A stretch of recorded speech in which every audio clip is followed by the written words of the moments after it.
In this chapter, you learned that most of the plants are autotrophs, only a few plants are parasitic or saprotrophic. हमने इस chapter में पढ़ा कि ज़्यादातर जो प्लांट्स है वो ऑटोट्रॉप्स है, जो अपना खाना खुद बनाते हैं. ओनली अ फ्यू, सिर्फ कुछ ही जो होते हैं वो पैरासिटिक है और सेप्रोट्रॉफिक है. They derive nutrition from other organism. ये अपने न्यूट्रिशन कहाँ से लेते हैं? अदर ऑर्गेनिज्म से. ठीक है. All animals are categorized as heterotrophs since they depend on plants and other animals और फॉर फूड. और बाकी जो एनिमल्स हैं उन्हें हेटेरोट्रॉप्स कहा गया है क्योंकि वो प्लांट्स और अदर एनिमल्स पे डिपेंड करते हैं फूड के लिए. ठीक है. Can we say that the insectivores plants are partial heterotrophs? क्या आप कह सकते हैं कि इंसेक्टिवर्स प्लांट्स जो है वो भी हल्के फुल्के हेटेरोट्रॉप्स हैं? So yes, they are heterotrophs. So देखिए नीचे में कुछ कीवर्ड्स है like autotrophic, chlorophyll, heterotrophs, host, insectivorous, nutrition, parasite, photosynthesis, saprotrophs, saprotrophics, stomata. तो अब इसके स्पेलिंग्स को भी लर्न कर लीजिए और हो सके तो आप डिक्शनरी से इसके हिंदी आंसर्स भी अपने नोटबुक में लिख लीजिए और इसे हमेशा याद रखें. ठीक है.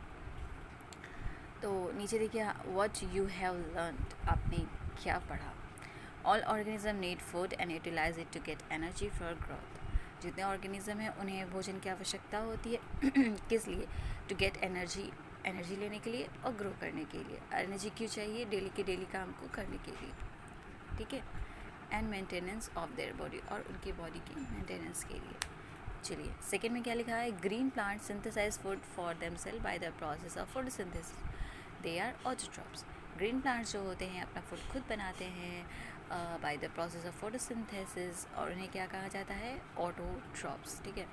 Plants like cuscuta are parasites. Plant जो कसकटा है वो पैरासाइट है जो दूसरे के ऊपर लदे हुए रहते हैं और वहाँ ग्रो करते रहते हैं. They take food from the host plants. वो कहाँ से फूड लेते हैं? जिन पर लदे रहते हैं, और जिन पर लदे रहते हैं उन्हें क्या कहते हैं? Host plant. Plants use simple chemical substances like carbon dioxide, water and minerals for the synthesis of food. Plants जो होते हैं वो simple chemical substance यूज़ करते हैं like carbon dioxide, water और minerals अपने food को बनाने के लिए. Chlorophyll, water, carbon dioxide and sunlight are the essential requirements of photosynthesis. तो photosynthesis के लिए क्या क्या चीज़ें बहुत ही essential होती है? Chlorophyll, green pigment, water, carbon dioxide and sunlight. Okay. Complex chemical substances such as carbohydrates are the products of photosynthesis. Complex chemical substance क्या होता है? कार्बोहाइड्रेट जो कि फोटोसिंथेसिस के बाद प्रिपेयर होता है या बनता है. Solar energy is absorb by the chlorophylls present in leaves.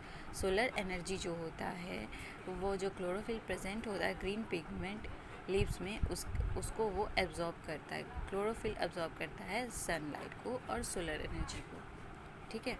Oxygen is produce during photosynthesis. तो जब फोटोसिंथेसिस होता है तो ऑक्सीजन जो होते हैं वो प्रोड्यूस होते हैं जो हम ह्यूमन बींग्स के लिए एसेंशियल रिक्वायरमेंट है. Oxygen release in photosynthesis utilize by living organism. जो मैंने कहा फॉर देयर सर्वाइवल, हमारे जीने के लिए ऑक्सीजन बहुत ही इम्पॉर्टेंट गैस है या जो भी बोलिए. ठीक है. Many fungi derive nutrition from dead and decay matter. ज़्यादातर जो फंजाई होते हैं उन्हें न्यूट्रिशन कहाँ से मिलती है? डेड, सड़ी गली चीज़ों से.